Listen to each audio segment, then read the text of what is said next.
இயேசு கிறிஸ்துவின் நேற்று நாமத்தில் அன்பினால் வாழ்த்துக்கள். எனக்கு மட்டும் ஏன் இந்த பிரச்சனை, எனக்கு மட்டும் இவ்வளோ போராட்டம், யாருக்குமே இல்லாத பிரச்சனை எல்லாம் ஏன் எனக்கு வருது, எங்க போனாலும் என்ன என்ன தேடி வர மாதிரி இருக்குது, இப்படிப்பட்ட கேள்விகளோட இப்படிப்பட்ட காரியங்களோட என்ன பாக்குறீங்க அப்படின்னா, உங்களுக்கு இதற்கான காரணம் என்ன அப்படின்னு தெரியாம இருந்துச்சுன்னா அதுக்கான காரணத்தை தெரிஞ்சுக்க போறீங்க. அதனுடைய முடிவு எப்படியா இருக்க போறோம் அப்படிங்கிறத தெரிஞ்சுக்க போறீங்க. இதை கேட்கறதுக்கு முன்னாடி நம்ம ப்ரே பண்ணிடலாமா? ஸ்தோத்திரிக்கிறோம் ஆண்டவரே, துதிக்கிறோம் அப்பா, மகிமைப்படுத்திக்கிறோம் அந்த நல்ல நேரத்திற்காய் நன்றி அப்பா. என்னை கேட்கிற ஒவ்வொருவருக்காய் நான் நமக்கு நன்றி சொல்லுகிறேன். ஒவ்வொருடைய வாழ்க்கையிலும் நீர் அற்புதமா இடைப்படுவதற்காய் நன்றி, சூழ்நிலைகளை மாற்ற போவதற்காய் நன்றி, விடுதலைகளை கொடுக்க போவதற்காய் நன்றி. குறிப்பா இந்த நாளிலும் கேட்கிற இந்த வசனம் எங்கள் வாழ்க்கையிலே ஒரு பெரிய மாற்றத்தை உண்டு பண்ணட்டும் அப்பா. எப்படி செய்வதற்காய் நன்றி. இயேசுவின் நாமத்தில் ஜெபிக்கிறோம் சுவாமி, ஆமென். யாத்திராகமம் 27வது அதிகாரம் அதனுடைய 20வது வசனம் சொல்லுகிறது, குத்து விளக்கு எப்பொழுதும் எரிந்து கொண்டிருக்கும்படி இடித்து பிழிந்த தெளிவான ஒலிவ எண்ணெயை உன்னிடத்தில் கொண்டு வரும்படி இஸ்ரவேல் புத்திரருக்கு கட்டளையிடுவாயாக. ஆசரிப்பு கூடாரத்துல என்னென்ன செட் பண்ணும், எப்படி செட் பண்ணும் அப்படிங்கிறத மோசே மூலமா இஸ்ரவேல் ஜனங்களுக்கு ஆண்டவர் பேசுறாரு. அப்போ ஆசரிப்பு கூடாரத்துக்குள்ளால மகா பரிசுத்த ஸ்தலத்துல அந்த தீபம் எப்பவுமே எரிஞ்சிட்டு இருக்கிறதுக்கு நீ ஜனங்கள்கிட்ட சொல்லி இடித்து பிழிந்த ஒலிவ எண்ணெயை, அந்த இடித்து பிழிந்த அதுல இருந்து ஒரு பியோர் ஆயில் வரும், அந்த ஆலிவ் ஆயிலை எடுத்து ஆசரிப்பு கூடாரத்துல சாட்சி சந்நிதிக்கு முன்னாடி எரிகிற அந்த தீபம் எப்பவுமே அணையக்கூடாது. அது ராத்திரிய டே அண்ட் நைட் எரிஞ்சிட்டே இருக்கணும். அங்க அந்த லைட் எரியறதுக்கான, அந்த விளக்கு எரியறதுக்கான எண்ணெய எப்படி கொண்டு வரணும் அப்படிங்கறத இந்த வசனம் சொல்லுது, இடித்து பிழிந்த ஒலிவ எண்ணெய். அப்போ ஒரு ஆலிவ் காய் அது அப்படியே இருந்துச்சுன்னா அதுல இருந்து எண்ணெய் ப்ரொடியூஸ் ஆகாது, அதுல இருந்து எண்ணெய் எடுக்க வராது. ஆனால் அதை இடித்து பிழியும் பொழுது அதுல இருந்து நல்ல தரமான ஆயில் வெளிவருகிறது. அப்ப ஆண்டவர் நம்ம வாழ்க்கையில அனுமதிக்கிற இந்த போராட்டங்கள் எல்லாம் நம்மள இருந்து ஒரு பெரிய நன்மையானத, ஒரு அற்புதமான காரியத்தை ப்ரொடியூஸ் பண்றதுக்காக தான். அதுக்காக எங்களை இடிக்கணுமா புளியணுமா அப்படின்னு கேட்டீங்கன்னா, இதெல்லாம் என்ன பண்ணுமோன்னா, இடித்து புளியும் போது தேவையற்றவைகள் மாறி போயிடும், தேவையில்லாத வேஸ்ட் ஒரு பக்கம் போயிடும், அதுல இருந்து நல்ல தரமானது வெளிவரும். நம்ம லைஃப்ல கூட தேவையற்றவைகள் இருக்குல்ல, அதெல்லாம் மாறி போறதுக்கு கர்த்தர் சில நேரத்தில் இப்படிப்பட்டவைகளை அனுமதிக்கிறார். அப்படிதான் ஜோசப்போட லைஃப்ல பாருங்க, சிறைசாலையில அவருக்கு சகோதரர்கள் இவரை அடிமையா வைக்கிறாங்க, எகிப்து தேசத்துக்கு வர்றாரு. அங்க போத்திபார் வீட்டுல போய் அட்படா செட்டில் ஆயாச்சு அப்படின்னு நினைக்கிற நேரத்துல அங்க ஒரு பெரிய குற்றச்சாட்டு, அங்கிருந்து தப்பித்து ஓடி அடுத்தது என்ன, சிறைசாலையில் அடைக்கப்படுறாரு. போராட்டத்தின் மேல் போராட்டம், இடிக்கப்படுறாரு, பிழியப்படுறாரு. ஆனா இந்த இடித்து பிழியறதெல்லாம் எதுக்காக அப்படிங்கறத யோசிப்பு அறிந்திருந்ததுனால பொறுமையா இருந்தாரு. நம்ம இதை மட்டும் புரிஞ்சுக்கிட்டோம் அப்படின்னா ஆண்டவர் நம்ம லைஃப்ல செய்கிற ஒவ்வொரு காரியத்தையும் நம்ம பாக்குற விதமே மாறி போயிடும்.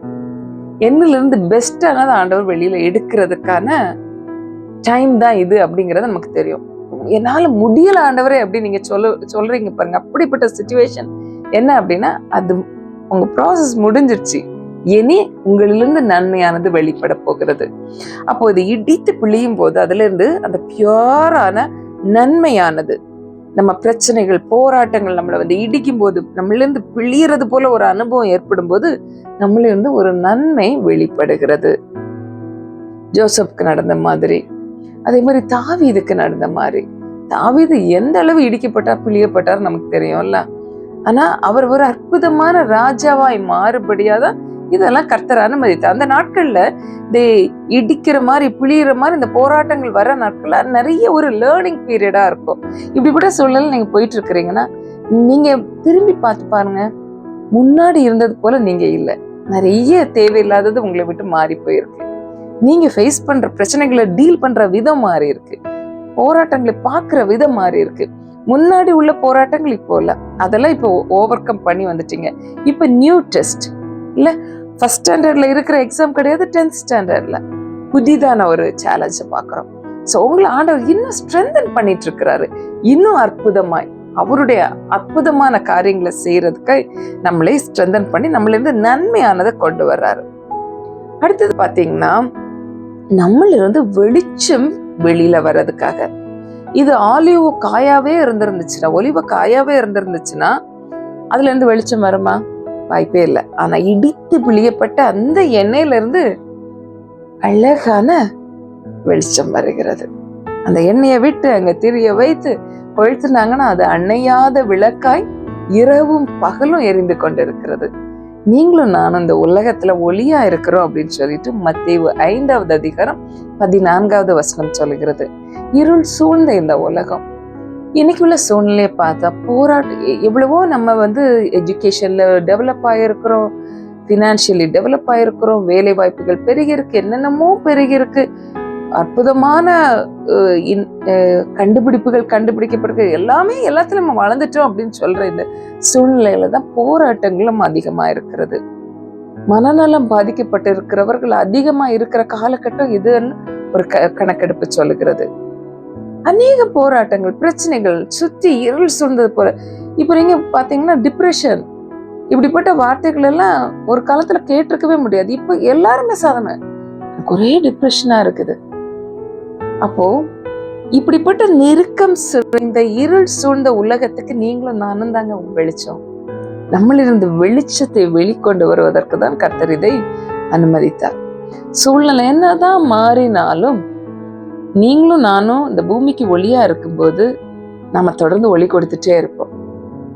அது மோசமான வைரஸ் வந்தாலும் சரி, வார் சிச்சுவேஷன் வந்தாலும் சரி, நீங்களும் நானும் மற்றவர்களுக்கு ஒளி கொடுக்கிறவர்களா இருப்போம், சமாதானத்தை கொடுக்கிறவர்களா இருப்போம். போராட்டம் நிறைந்தவர்களுக்கு அந்த பிரச்சனைகளுக்கு சொல்யூஷன் கொடுக்கிறவர்களாய், அந்த அற்புதமான இயேசுவை மற்றவர்களுக்கு காண்பிக்கிற நல்ல ஒளிகளாய், நாம கலங்கரை விளக்கமாய் நாம் இருப்போம்.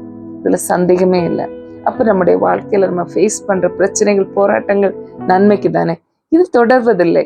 இதுல சில காலம் டக்குன்னு நம்ம அதுல இருந்து வெளியில அநேகருக்கு அற்புதமான ஒளியாய் மாறும்படியாய் உங்களை என்னையும் ஆண்டவர் அழைக்கிறார். இந்த ஒளி கொடுக்கிற அனுபவம் நமக்குள்ளால வர ஆரம்பிக்கும் போது நாம் 1 கொரிந்தியர் 6:19 சொல்றது போல நாம் தேவனுடைய ஆலயமாய் மாறிடும். ஆண்டவர் நம்மள வாசம் பண்ண ஆரம்பிச்சிருவார். ஏன்னா இங்கிருந்து இருள் மாறி இங்கிருந்து ஒரு வெளிச்சம் வருது.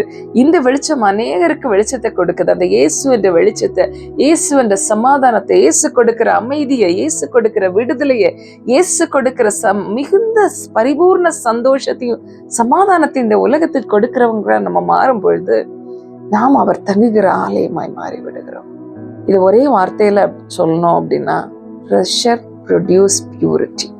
நம்ம லைஃப்ல இருக்கிற அந்த ப்ரெஷர் எல்லாம் நம்ம லைஃப்ல உள்ள ஒரு அற்புதமான நன்மையான புனிதமான காரியத்தை ப்ரொடியூஸ் பண்றதுக்கு தான்.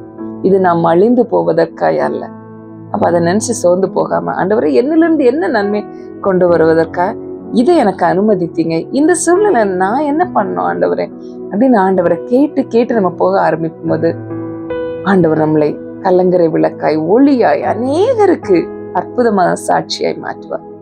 நம்ம ஜெபிக்கலாமா? நன்றி ஆண்டவரே, உமக்கு நன்றி. நீர் எங்கள் வாழ்க்கையில் கொடுத்த ஒவ்வொரு பிரஷருக்காகவும், ஒவ்வொரு நெருக்கங்களுக்காகவும், ஒவ்வொரு இடிக்கப்பட்ட அனுபவங்களுக்காகவும், புளியப்பட்ட அனுபவங்களுக்காக உமக்கு நன்றி சொல்லுகிறோம். அதுல இருந்தெல்லாம் எங்களிலிருந்து நன்மையானதை நீங்க வெளியில கொண்டு வர்றீங்களே, அதற்காக நன்றி. இந்த நாளில் என்னை கேட்டுக்கொண்டு இருக்கிற ஒவ்வொருவருக்காய் ஜெபிக்கிறேன் ஆண்டவரே. அவருக்கு போகிற பாதையில எதிர்கொள்கிற சேலஞ்சஸ் எல்லாம் மேற்கொள்வதற்கான பலனை நீங்க கொடுக்க வேணுமா ஜெபிக்கிறோம். இவர்களிலிருந்து, எங்களிலிருந்து நன்மையானவைகள் புறப்படட்டும் அப்பா. நாங்கள் இந்த உலகத்துக்கு ஒளியா இருக்க எங்களுக்கு உதவி செய்யுங்க. தொடர்ந்து எங்க கூட இருந்து எங்கள் மூலமாய் உம்முடைய நாமம் மகிமைப்படும்படியா எங்கள் வாழ்க்கைகளை மாற உம்முடைய சமூகத்தில் அர்ப்பணிக்கிறோம். அப்படி செய்வதற்காக நன்றி. இயேசுவின் நாமத்தில் ஜெபிக்கிறோம் சுவாமி, ஆமென். God bless you.